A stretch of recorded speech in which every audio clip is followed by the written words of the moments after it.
लेकिन जीवन में जिसके पीछे ही कर्तव्य है उसको उसका पालन करना बड़ा आवश्यक है। फिर अब तो साधु पुरुषों का भी कर्तव्य रहता है, वह जगत में कोई जीव भटका हुआ है तो उसको अच्छे रास्ते पर ले जाए, ये उसका कर्तव्य है। कोई आ गया है तो उसको अच्छी शिक्षा दे, ये उसका कर्तव्य है। हम भी अपने कर्तव्य से भटक जाएंगे तो हमारा भी पतन होगा। जो जिस श्रेणी का व्यक्ति है उसको अपने कर्तव्य पथ पर, कर्म पथ पर चलना ही चाहिए।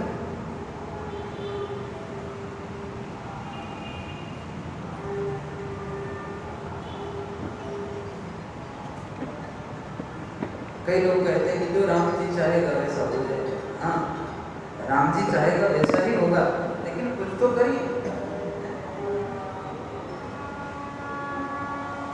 हम कभी कभार कुछ करते हैं तो लोग प्रश्न करते हैं, महाराज शरीर को इतना स्वस्थ रख के आप लोग क्या करोगे? मैंने पूछा क्यों नहीं रखना चाहिए? अरे महाराज एक दिन तो मरना है, एक दिन तो जाना है, एक दिन तो जाना है, तो फिर इसको क्या ठीक रखना? मैंने कहा भगवान ने इतनी अच्छी वस्तु दी है तो जब परमात्मा ने दी है तो कुछ सोच समझ के दिया होगा। हमारे शास्त्रों ने नियम बनाए हैं तो सोच समझ के बनाए हैं। हमारे शास्त्रों ने आयुर्वेद दिया है तो सोच समझ के दिया होगा। हमारे शास्त्रों ने योग दिया है तो कुछ सोच समझ के दिया होगा। अनर्थ में नहीं दिया है। बोले इस गाड़ी को ठीक रखना भी तुम्हारी ही जिम्मेदारी है, इस वस्तु को ठीक रखना भी हमारी जिम्मेदारी है। तो सब में कर्म की आवश्यकता है।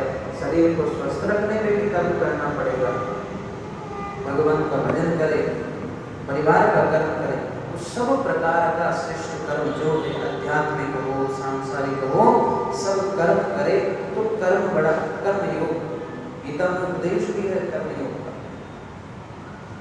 इसलिए तो कहने का भाव ये है भगवान सूर्य कर्म के प्रति है और संत हमें ही नहीं देता, कर्म देता है।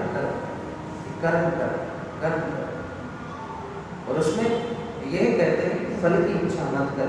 फल की इच्छा माने फल तो देखो मिलना है, तुम जो करोगे मिलना है। अब उसमें बुरा करेंगे तो भी मिलना है, अच्छा करेंगे तो भी मिलना। और जब हमारे कर्म करते हैं ना भगवान नाम से या भगवत कृपा से हमारे कर्म करते हैं तो अच्छे भी करते हैं बुरे भी करते हैं, याद रखना। कौन से? अच्छे भी कटेंगे और बुरे भी कटेंगे। अच्छे और बुरे दोनों प्रकार के कर्म करते हैं तब जाके मुक्ति होगी। तो ये किससे होगा? भगवान नाम से। अच्छे कर्म का प्रभाव क्या होगा? अच्छे कर्म के प्रभाव से हमें सत्संग मिल जाती है, भगवान का भजन मिलता है।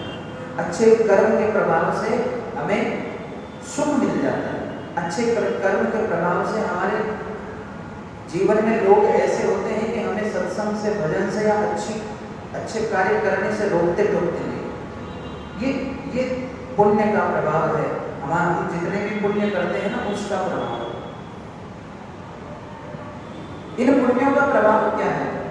संत मिल जाते हैं, गुरु मिल जाते हैं।